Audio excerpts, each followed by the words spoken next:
Hey, how you doing today? All right, let's do it to it.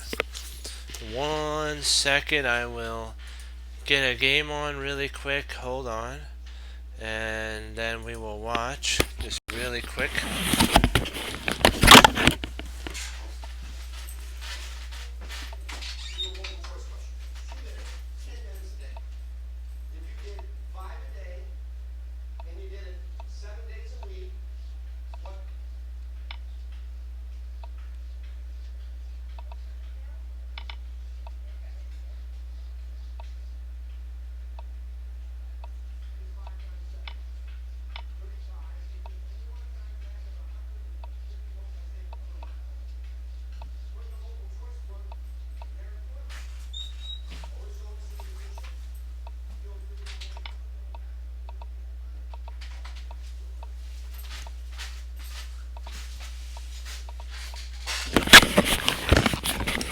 All right.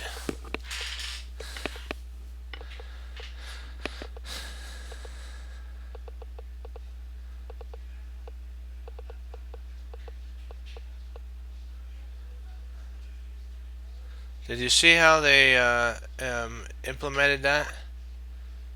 Did you see that? That was beautiful.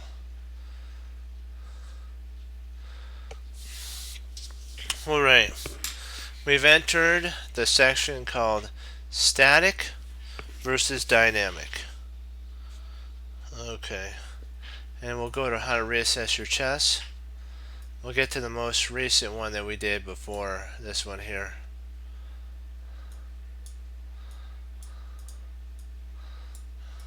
Right here.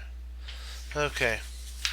Hold on, I have to go all the way to the beginning to enlarge the board. There we go. Now we'll go to the very end. There we go. Okay. It's called The Boxer versus the Puncher, a battle of opposing psychologies or philosophies. I constantly heard amateurs discussing their styles. Usually they brag about how attacking is everything to them. So that usually we call in here it's called amateurs. We call them beginning players because you know what if you are improvers. I like calling them improvers. Attacking is everything to them. While a small number pride themselves on solid grasp of positional concepts.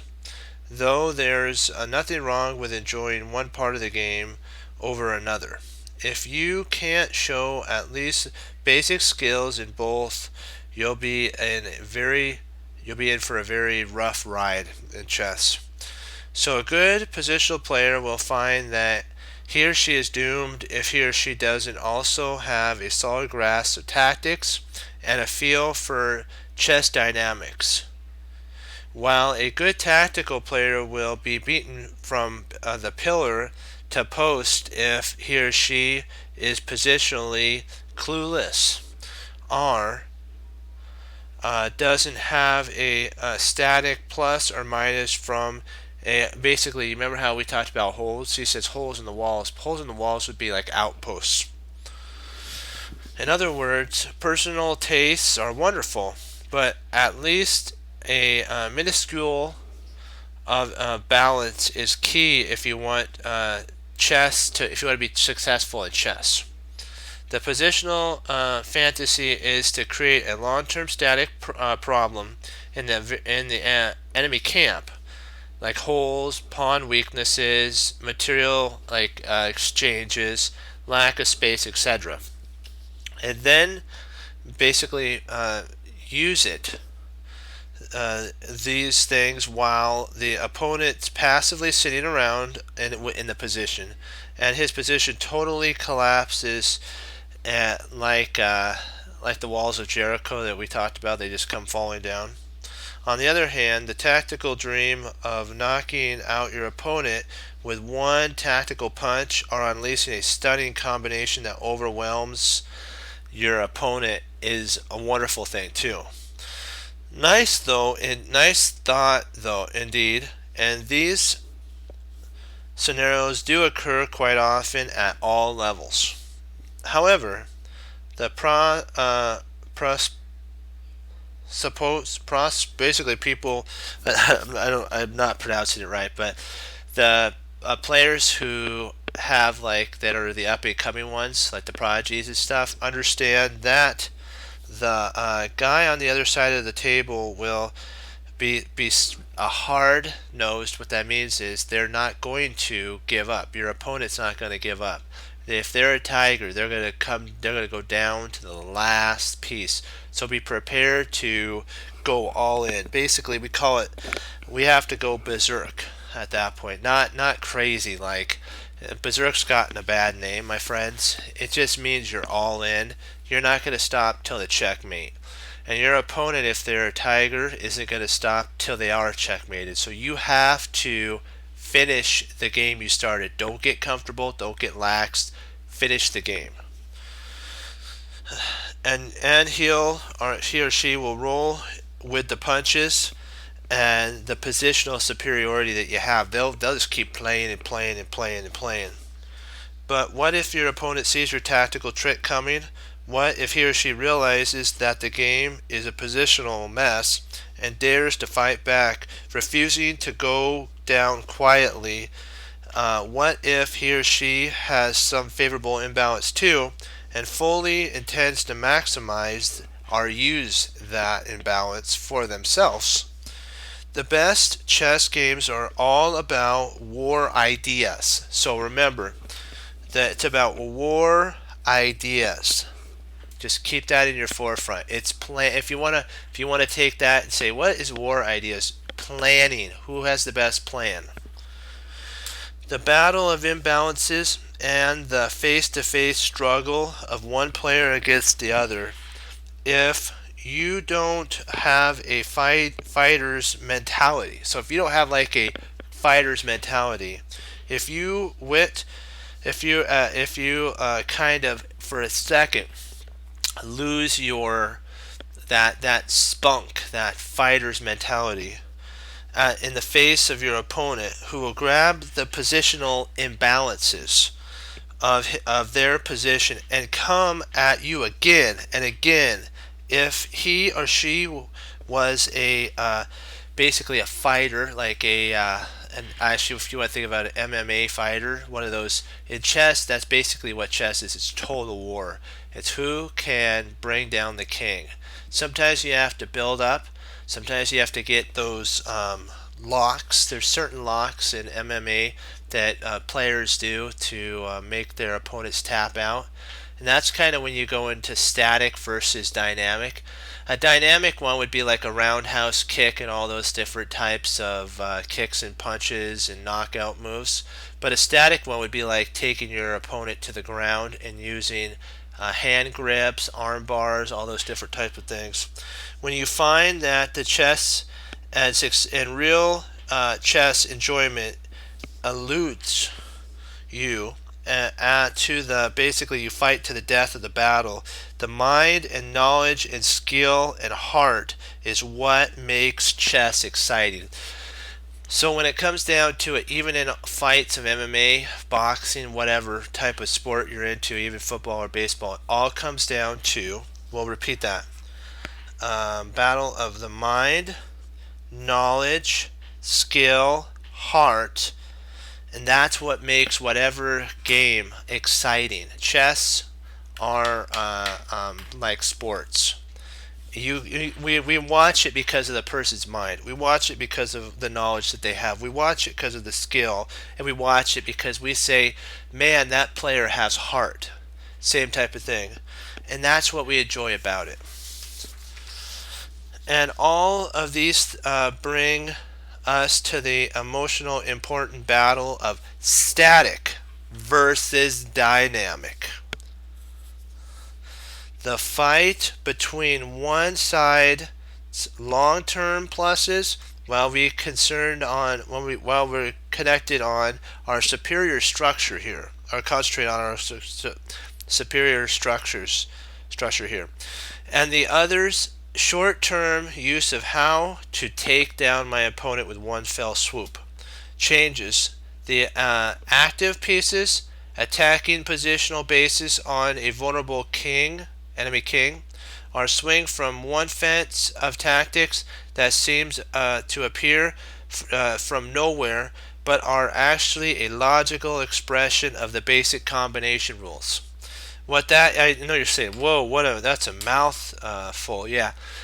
What that is saying is sometimes you'll get a tactic where there's a fork, but in reality there's something even better on the other side of the board. By sacrificing or letting a piece be on pre that gets taken, you actually win more material, and that's a different tactic, lets itself be known, but it's more of a subtler tactic. This chapter is designed to make you aware of the eternal war between firm foundation, positional versus static factors, and a firm fist, dynamic. It's something you have to take into account when you build your positional dreams or try to create an attack. Will the attack fizzle out and leave you hoping that you had done something else to your opponents, or would you just gain in a static position, static gains? Will your obvious structure superiority win out, or will it fall on its face when the active enemy pieces invade and conquer your position? So basically, you have the foundation, firm foundation, which is positional or tactical, a fist, which is more dynamic, which if sometimes a lot of the MMA players understand, or fighters, that if they're in it for a long term, like a profession, they're going to take it to the ground where they don't get punched in the face all the time, and it's going to be more of a static game. When you reach a certain level, my friends, you're no longer there's tactics that arise in certain positions, but it's more, as we see in Jeremy Silmans, it's slow build up. You build up, build up, build up. Then when the opponent makes enough of those mistakes, you're able to implement a tactic that wins. And we're going to be able to see a game exactly. It's Jeremy Silmans black here, so we're going to be able to get into a game. I can't wait to see this game. I always like looking at games, chess games, when it comes to learning about static versus dynamic structures. It's so beautiful.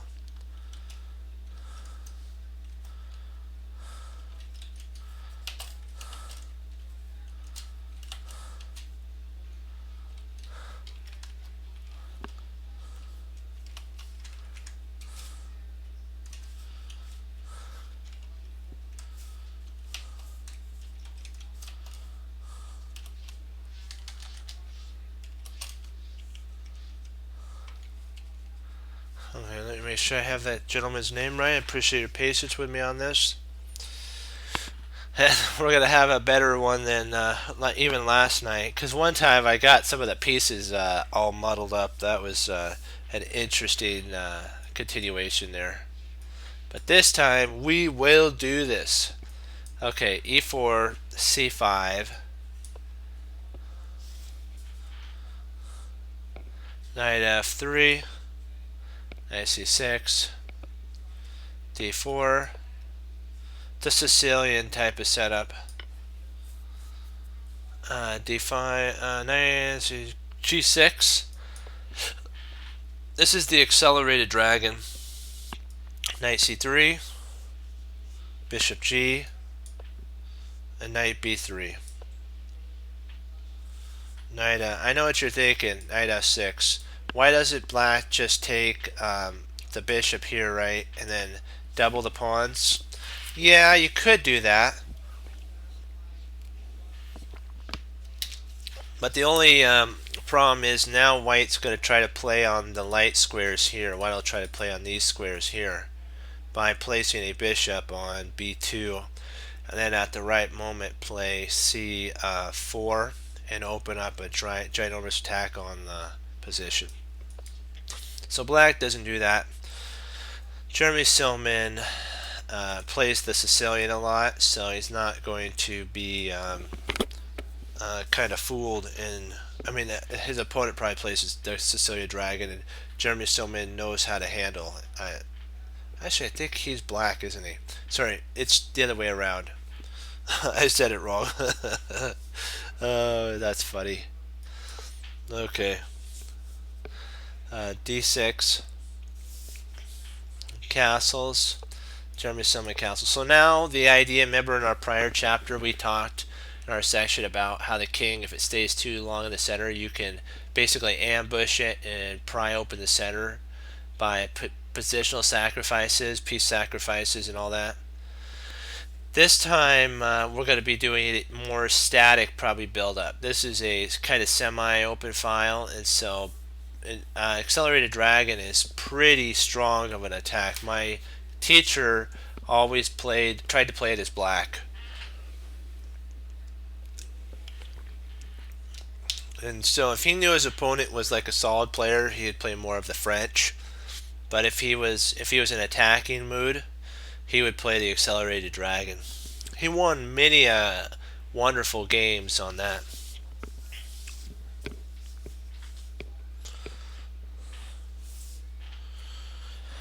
King H1. Of course, you see the idea why White played King H1, right? Stop now and if you want to analyze and ask yourself, why did my opponent play, or why did White play King H1?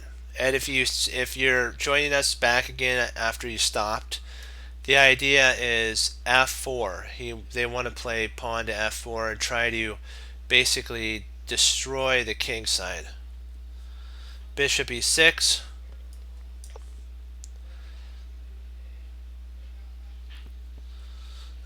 Bishop G5. Whoa. Really? Really nilly.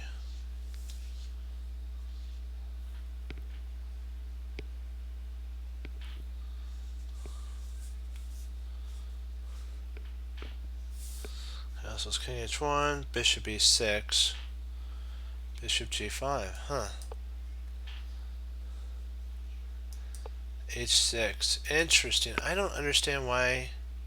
Oh, I get it. The queen. Well, hold on. Wouldn't that'd be a mistake? Let me see. What did? Just give me a second here. There's something that went. Oh, Bishop G5. Oh, I had Bishop G4. Okay, that was my fault there. H6. There we go. Bishop H. G5. You always got to weigh these ideas in when you give a lot of space around your king. But since Jeremy Silman has the dark square bishop, he's okay in a pretty active knight. Bishop G3, and then D5. Knight C5.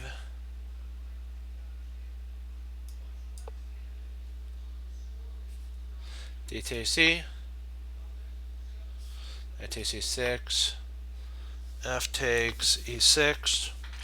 Bishop C3 or C4. Oh, not E5. Bishop C4. With the idea of attacking. Queen H8. I mean H8 C8. Bishop B3. Because there's a tactical idea. If that not here, he could always play there, and then here try to get in there. So that stops that. Knight A5. Queen E2. Knight takes B3 is actually a dubious move. He even gave himself a dubious move. This capture is a hasty decision that after B it gives the rook the A file to A4. Y active is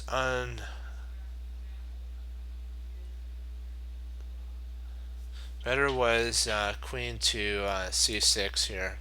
Just slowly developing, getting the pieces active. The bishop ain't going anywhere. So it was a little too hasty. A takes, Queen C, Rook A4, with the idea of coming over to C4. Rook F, C1, or c8, rook c4, dragging. Basically, it was the kind of carrot. He is talking that this is kind of a idea. His opponent is static, hungry eyes. Doesn't this allow white to settle black with the worst pawn structure of all time?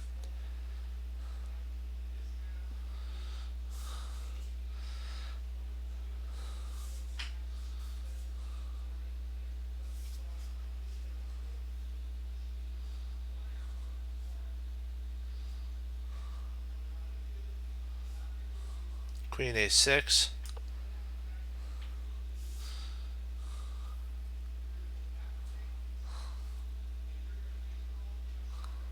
Right here. Rook takes. This is actually a mistake.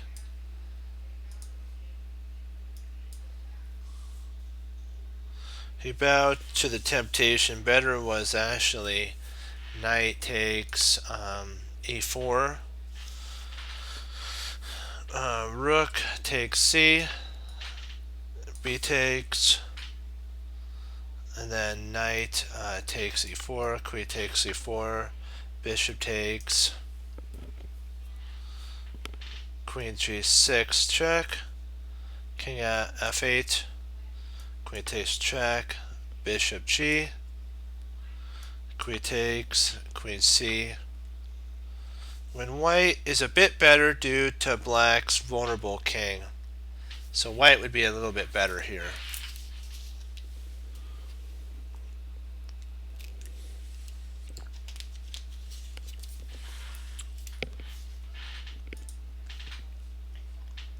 Rook takes. Queen takes. B takes. Then rook a1.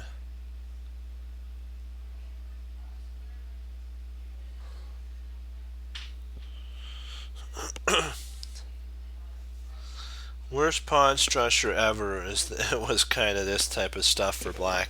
Black is a pawn up, but he has doubled isolated a pawns. Counted as a full pawn. Basically, this is considered because they're doubled as a full pawn. Oh, that's good. I hope you do. It's always fun to play over the board. What about the tripled e pawn? So the black is actually Jeremy Silman here, and white is his opponent. But we're talking about static versus dynamic structures and pieces. One can understand White's decision to enter this position. He felt that his structure was superior and was so enormous that the position simply had to be better for him. In fact, if one stares at black's pawn structure while refusing to look at the others, at theirs like white's, it would be hard not to break out and laughing at how bad the position is. That's what Jeremy Silman was saying. Because look at this. You have isolated pawns here, triple isolated, and then you have double isolated pawns. So this is horrible. However, only looking at the position though through static like lenses, we rarely get the job done. We'll rarely get the job done. And this begs a question. What about dynamic play now? And here we arrive at the flaw in White's thinking. He didn't take his opponent's pluses into account. Let's break these pluses down for black. Far superior pawn structure. White has a far superior. Actually, we're doing white to black. White has far superior pawn structure. Active rook, which is rightfully targeting black's weak a pawn. Black has a bountiful amount of pluses. White's king, which is basically tucked over in the corner, and it's vulnerable because the majority of white's pieces are actually on the queen side, and the majority of the black pieces can easily be swung over, and it'll be 3 versus 1, protecting the king. Can't take part in the coming battle, so white can't get the pieces over way too fast. It's not going to be fast. It's a liability. Well, black's king can give support to the e6 and e7 pawns via king f7. It makes itself useful at that point, and we're almost into a bishop versus knight and bishop versus knight endgame where then the active king will reign superior in that scenario. Black's rook is also active, and if white's knight moves from the c3 pawn square, the rook will basically eat the c2 pawn, munch on it, and the rook will then be on the second or seventh rank for black, and will start devouring all these pawns. So the triple e pawns aren't as bad as they seem. The e pawn is particularly supporting d5, so the knight can't come into d5, and allows black to actually jump in with knight to d5, and if trades happens, then the pawns are not bad anymore. Once black's knight leaps into the wonderful e5 square, it will basically hammer the open c file and take advantage of the knight and prove to be far more useful than its counterpart, the white knight. One of black's knight moves, the g7 bishop will immediately aim at white's queen side. So this bishop here will be able to target that. So we'll take these off here. Which chapter? It's chapter 6, part 6. And so it's better than its immediate counterpart, white's queen side. Okay. And also have h1 to a1 diagonal, h8 to a1 diagonal. Black's also a pawn up. So black has 1, 2, 3, 4, 5, 6, and white only has 2 trump cards. To sum up, the real picture is very much in black's favor here. It's a battle of white's structural superiority versus black's enormous advantage is in the dynamics. It's very dynamic position. Note that all of black's pieces are serving an active dynamic role, our function. His king can defend key points in their camp. Jeremy Silman's king, by going to king to f7 is vital. King f7 here covers 2 really important points, and it's all in black's favor. Surprisingly, the position looks wrecked for black, but black actually has 6 to 2 in favor. Okay, let me see here. Okay, the key points in the camp. Well, the rook, knight, and bishop will join forces to tear down white's queen side. White's pieces, on the other hand, are all over the place and aren't working together at all. And so Jeremy Silman plays this really important move, knight to d5. This is a vital point here. Activating active calls for active play. Active pieces call for active play. Always remember that. I like that. I'm going to underline that. Active pieces always call for active play. This move immediately optimizes black's minor piece while also getting ready to rip open the c file by knight takes c3, and if b takes c3, bishop takes c3, and then white's pawns will fall apart. Yeah, d5 is very strong. It's like super strong. The rook takes on a6 because really that's the only way that you're going to get counterplay for white. White's surprisingly white was really, I'm going to probably say, sitting there across from Jeremy Silman was thinking, man, I have such a wonderful position.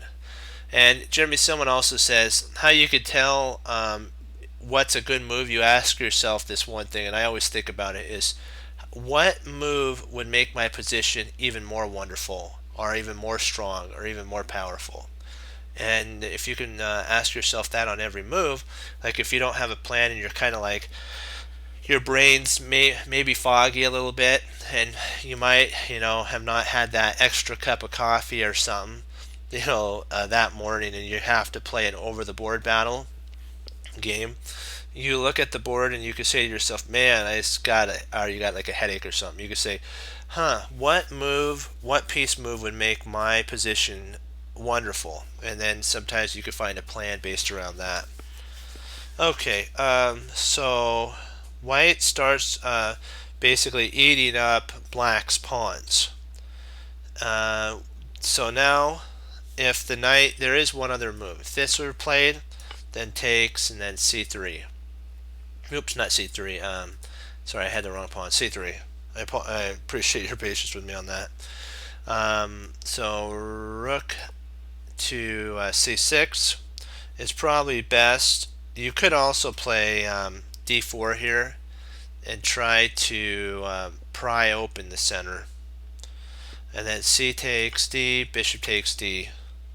Leaves black in a completely cramped position.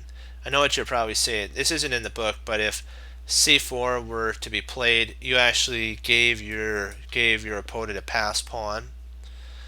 Yes, you have a pass pawn, but this pawn can be protected pretty easily. So like if let's say you play, oops, you can't play over there. Let's say we play up here. And let's say the rook plays over here.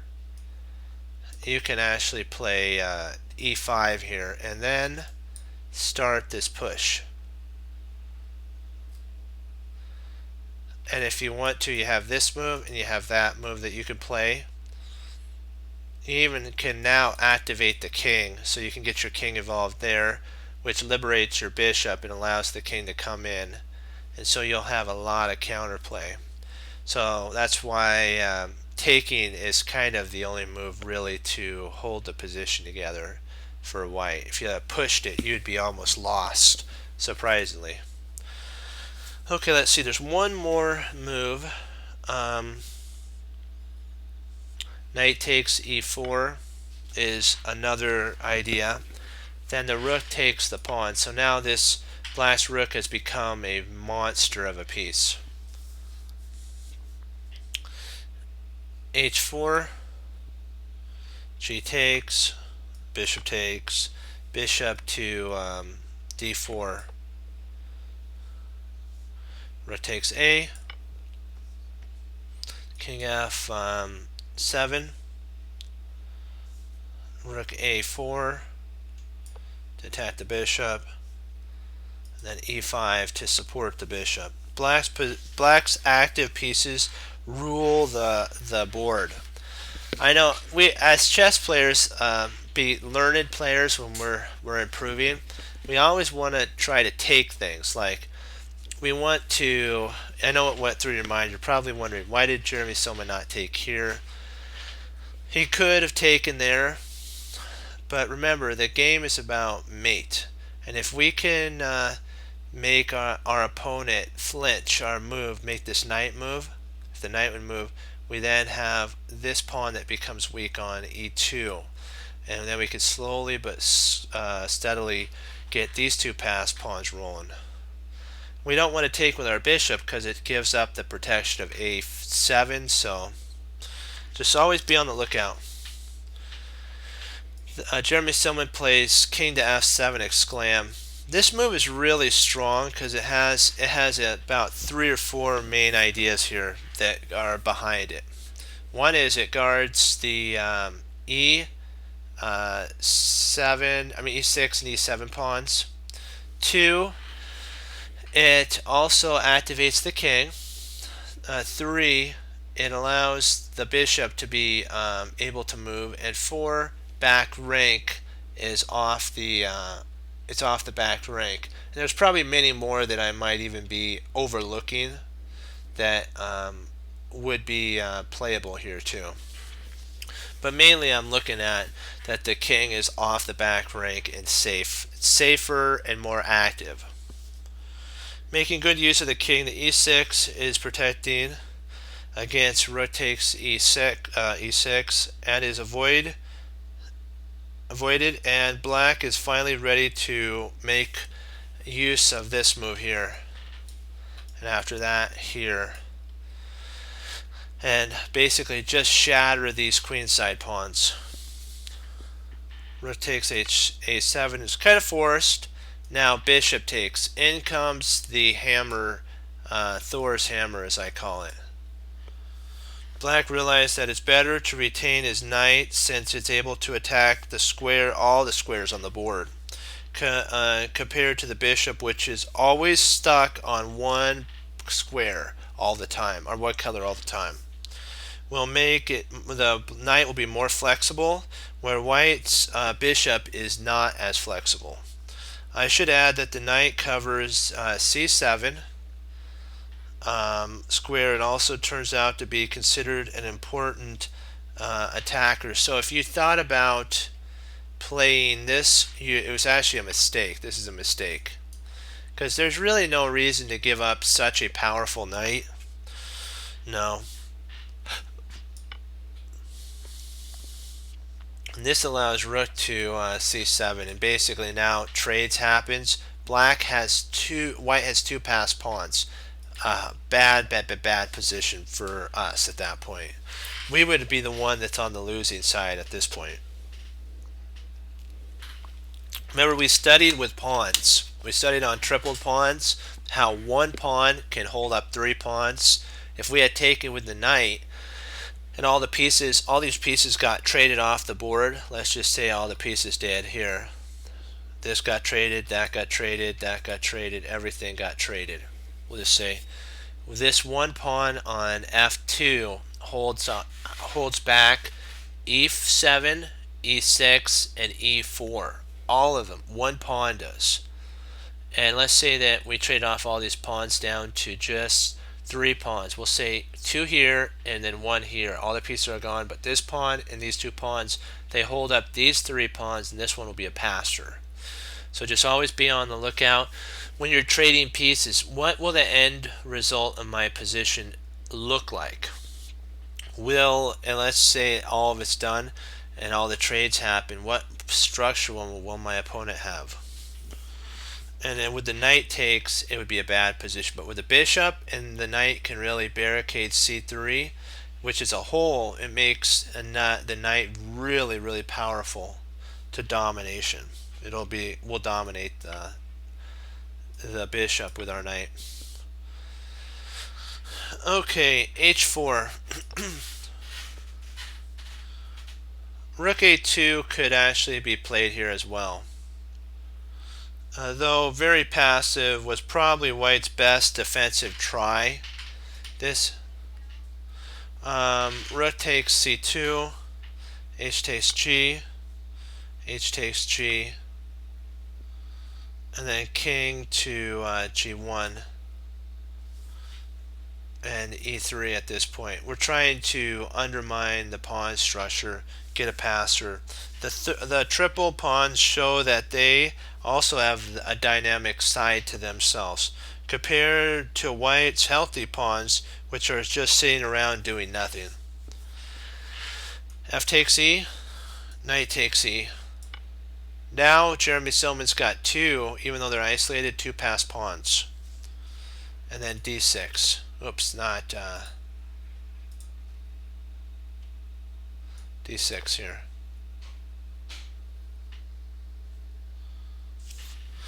Also desperate was bishop, knight g4, bishop e1, e5, b4, rook c1, king f1, knight e3, king e2,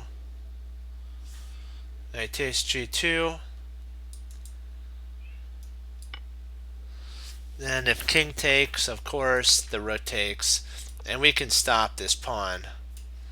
And we have 3 passers, which black's winning at this point.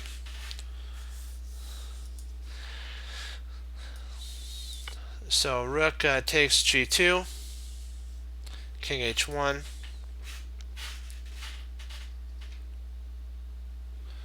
rook e2. Bishop takes e7, king g6, and bishop c5, g4, bishop takes e, rook takes e. The rest of the game doesn't need commentating. Blacks played directly for an easy winning Lucinda position. So let's see how that happens. And we know our Lucinda, so let's see how fun this is going to be. Rook e2, king g1, f5,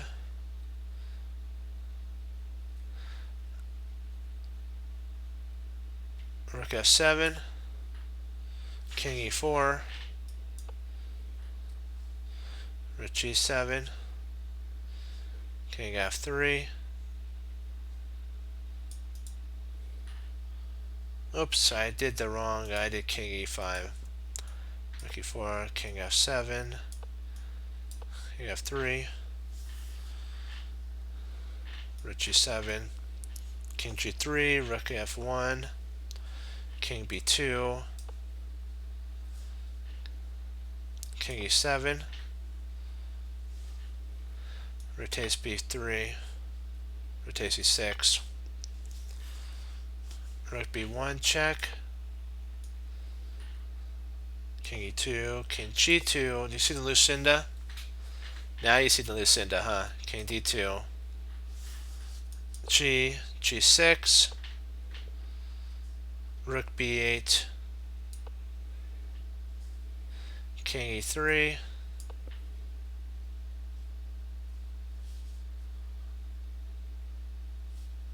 rook f8. This cuts the king off. Rook g7. Very strong position. King h2, king e2, g2, rook h7, king g1, and rook h6. Trying to avoid a Lucinda. Rook e8, king d2,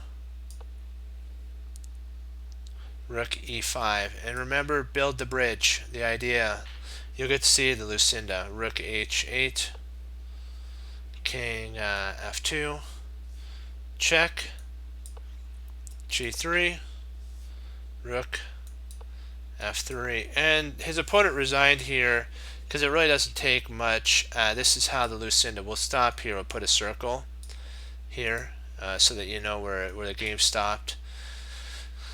But what happens is if rook checks here, king g4, rook checks there, and this wins. This is a perfect Lucinda position that Jeremy Silverman did. In chess, looks don't count for anything. Is subject to everything. So don't just always look at a position and say that's losing for the other side. Check the imbalances to see. Always make sure you know what imbalances both you and your opponent can make use of. 3. Dynamic can beat static, and static can beat dynamic. It's up to you, it's up to the player to judge which is more valuable in a particular position. 4. Make sure your pieces work together towards a particular goal. 5. Just because we've been taught that doubled, isolated, or even triple pawns are bad doesn't necessarily make it so. Don't allow useful guidelines to be turned into the gospel of kind of stuff, because what happens is it's useful guidelines. Some of the guidelines are useful. Don't make isolated pawns. Don't make double isolated pawns. Don't do triple isolated pawns. But as we've seen in this game, it's not always about that. It's about, is my position strong? And then even if you get what Jeremy Silverman has for pawn structure, if you play active enough or dynamic enough, sometimes you could turn that position on its head. Your opponent thinks, yes, I got you, but in reality, they've relaxed just for that second that you need to turn the tide to your favor. Static versus dynamic in the opening. Of course, the battle of static versus dynamic regularly occurs at the highest levels, and it's very common to see static versus dynamic paradox created right out of the opening.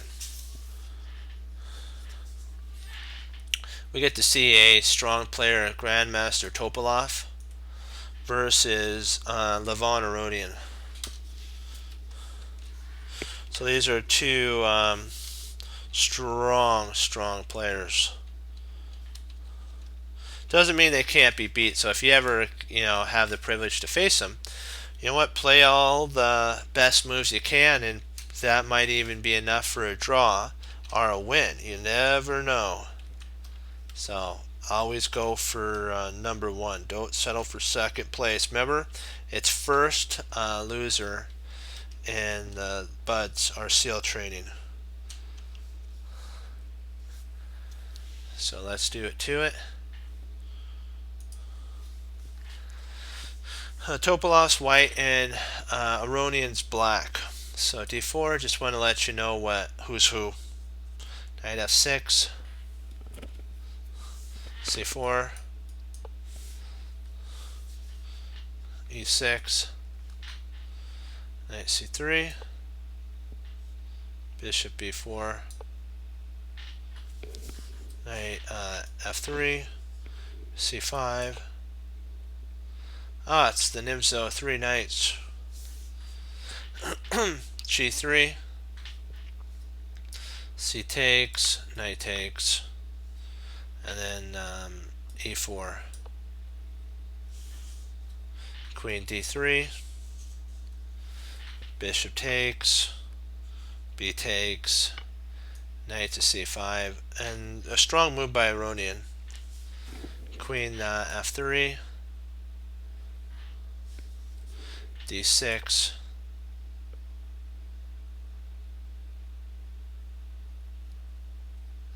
I know you're thinking, why doesn't black just castle, right?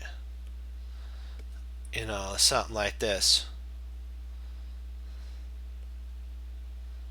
Because you have bishop a3 at this point, and so this is played, and then therefore now a knight can potentially jump in here, rook can slide over. There's a lot of play still left in the board.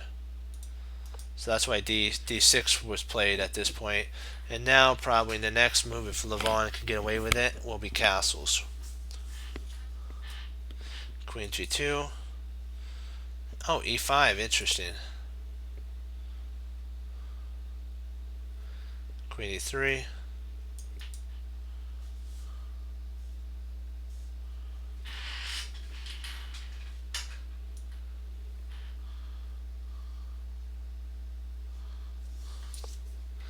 Castles.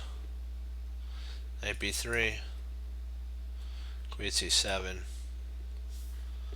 Knight takes. And then d takes. And then white castles. Knight c7. This is a particular line in the Nimzo Indian. White has a bishop here, but also has trouble with his pawn structure. The double C pawns are weak. If black can exchange one of the enemy bishops or retain the bishop's activity in some way, he'll have an excellent chance. He'll have excellent chances. Since this is clearly dynamic, two bishops and a lead in development versus a static superior pawn structure for black situation. White has to instill that his bishops somehow reach their full potential. So he has to instill into his bishops, get to your full potential, friends. How we're trying to do that is f4 exclam. This is Topalov trying to get all of his pieces into play using his active or his dynamic pieces. This actually makes white's pawn structure even worse. since he'll soon have an isolated e pawn to go with his isolated a and his double isolated c pawns. But structure isn't on white's mind. Activity is. The advance of the f pawn to f4 to f5 with chances on the king side. And if black captures on f4, then the c1 bishop will join its light squared brother on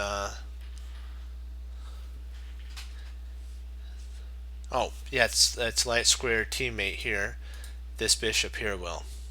The dark square bishop will join the light squared brother on the diagonal on the superhighway of an attack. E takes f. To me, this seems like strategically not capitalizing.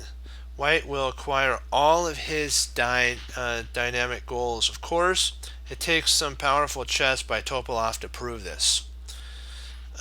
In my view, black should have played rook to e8, which is actually an interesting continuation here, because the idea is to be very strong here. Let me see how we're doing here. Perfect. We have enough time for this game. I like this game. A move that highlights white's positional problems. White's down the e file, intending to meet f5 with e4. So intending to meet f5 with e4. Blocking the g bishop diagonal. Note how my recommended response doesn't play into white's hand like e takes f4 does. Instead, it contains the bishop and hopes to take advantage of white's structural deficiency. The philosophy in accordance with my concepts of imbalances. Rook e8 is the way to go, but whether this actually is up to further analysis. After rook e1 or e8, f5, e4, we reach an important position, the critical move g4. Queen to f4. Let's see. Queen f4. Queen takes f4. Rotates f4. Knight f6. g4.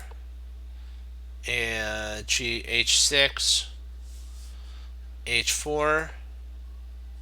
g5. b6. Wait a second. h4. Hold on. Okay, not g5. Wait, it was b5. Yes. I was like, that doesn't make sense.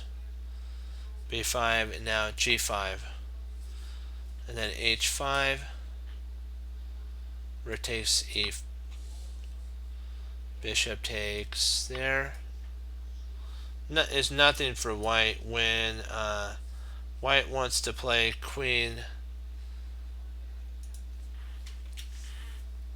to e3, queen e3 to h3. Yeah, trying to deliver a mate. I agree that rook e8 makes sense, and the question is whether white's attack is really dangerous or not.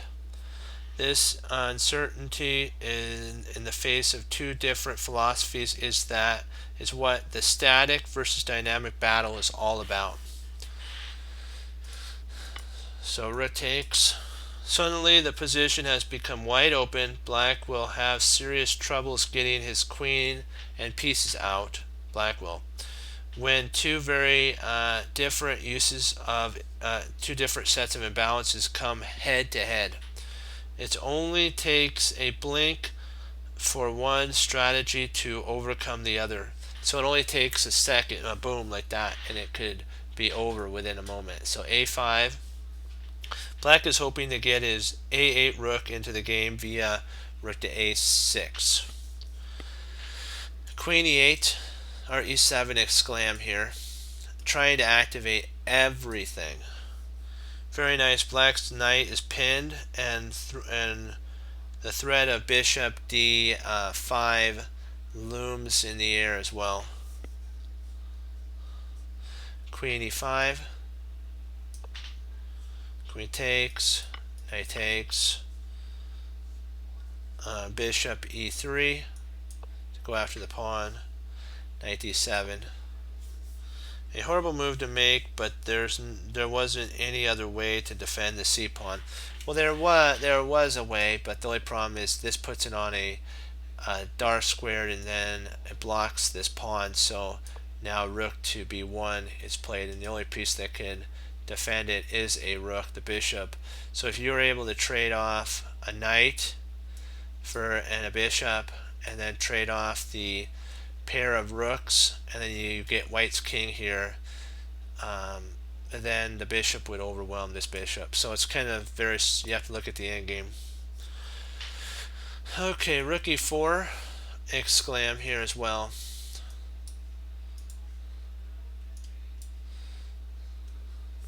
Heading for e7, rook a6, rook b1 to attack the pawn, rook g6, rook e7, b6, bishop f4, trying to go after this b pawn. White's bishop is going to be able to devour anything, so he's going to try to go bishop c7 potentially. The rooks are far superior to black. Black has completely lost their strategic battle. The rest of the game is an exercise of how to slowly but steadily build up your position. So h5, bishop e4, e6, takes, bishop d6, f6, bishop f6, rook f6, rook d1, king f7, bishop f4, king g8, bishop c7,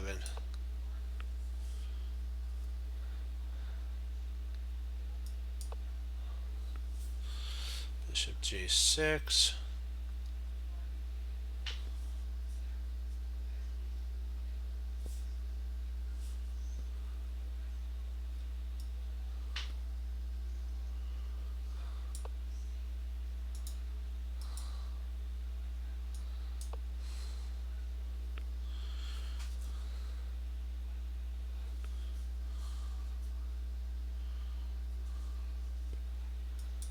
a4.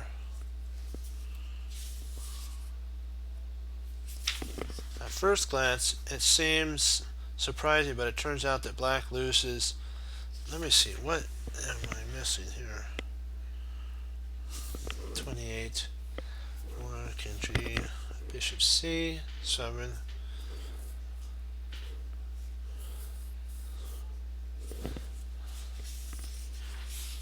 Huh.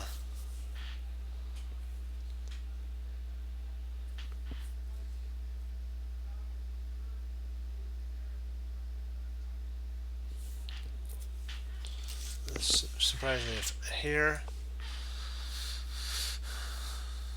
decides the material no matter what he tries. For example, this bishop d6, rook f6, bishop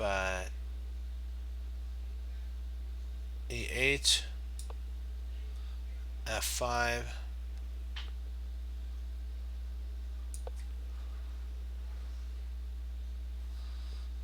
bishop e7, knight f8,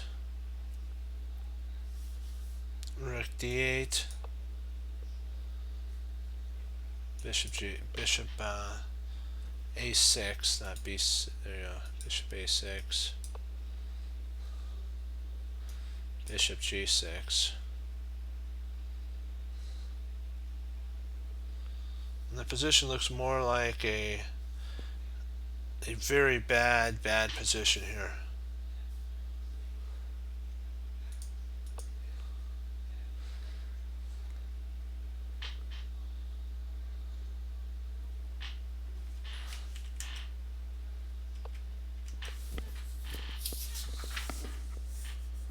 Uh-oh.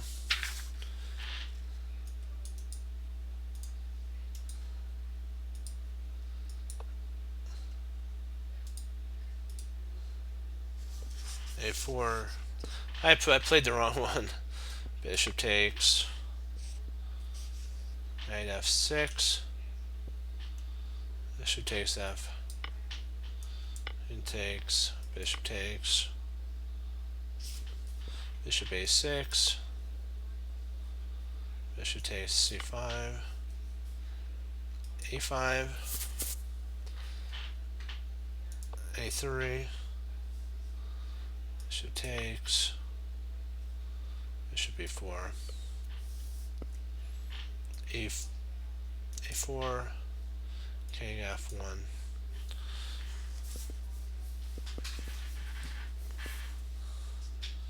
These structures become raging static or dynamic battlefield. One of the following most interesting to me can be, we're going to be doing this example tomorrow. But this is really interesting. We've dove into static versus dynamic and how, well, we'll summarize this up. How we, as chess players, we got to be careful how we look at the board, because sometimes we may look at it as a static position, but our opponent looks at it as a dynamic, and they're able to outplay us by that type of imbalance. And sometimes when our opponent looks at a position that supposedly looks active, but we know the position's static and we build up, we can outplay our opponents. So it's all in the perspective of what you think the position is calling for, but make sure the judgment that you're doing is correct. Because if you're wrong, you'll lose everything, the game basically. Okay, so that's kind of what we learned so far. Alright, you know what we have to always remember too is that choices are important, and how you look at a situation is vital to your chess play. Static versus dynamic is what we're talking about. If you judge it wrong, you lose. So same thing with the choice to receive the Lord Jesus as Lord and Savior of your life. If you make the wrong decision, which is not to receive Him as Lord and Savior, then you're risking everything in your life, and you're risking everything in eternity. It's the same type of thing as a chessboard. If you think of eternity as a chessboard, it would be better to analyze the board right and receive the position that's correct than not to, and potentially lose everything. And that's what Bruce Lee was talking about taking what you know. So take what we know, apply it to the Lord, and do something with it, and also apply it onto the chessboard. And remember that the idea, I always like this idea, treasure your victories, learn from your losses. Remember, the mistakes do not define who you are. It's how you handle the mistake that defines who you are and how you deal with the situation. Do you take it back and learn or not? And that's where the Team Chess Cruncher model comes into play. Hanging up your coats, hanging up your hats, sitting down and studying when most won't. Team Chess Cruncher does, and that makes all the difference. And as Wesley So says for the Lord Jesus, as I say, God bless. And I'll see you next time on Chess Cruncher TV. Have a blessed morning, afternoon, and evening. Lord willing, I'll be back on tomorrow, and we'll keep pushing forward. Remember what Hannibal Smith said. Even inside of a random position, there's always a plan. Static versus dynamic. And if you find it and judge it right, and you play it, and you win or draw, or even if you lose because you misjudged it, and you take it home and learn, and you find it there, you get to say, I love it when a plan comes together, and you get to come back and do another game and improve and get better. And then that's why he says, I love it when a plan comes together. Either way, we love it when a plan comes together. Okay, 2 thumbs up. Hoorah, be blessed. I will see you tomorrow, Team Chess Cruncher. Study and have fun. Okay, bye-bye, team. Hoorah.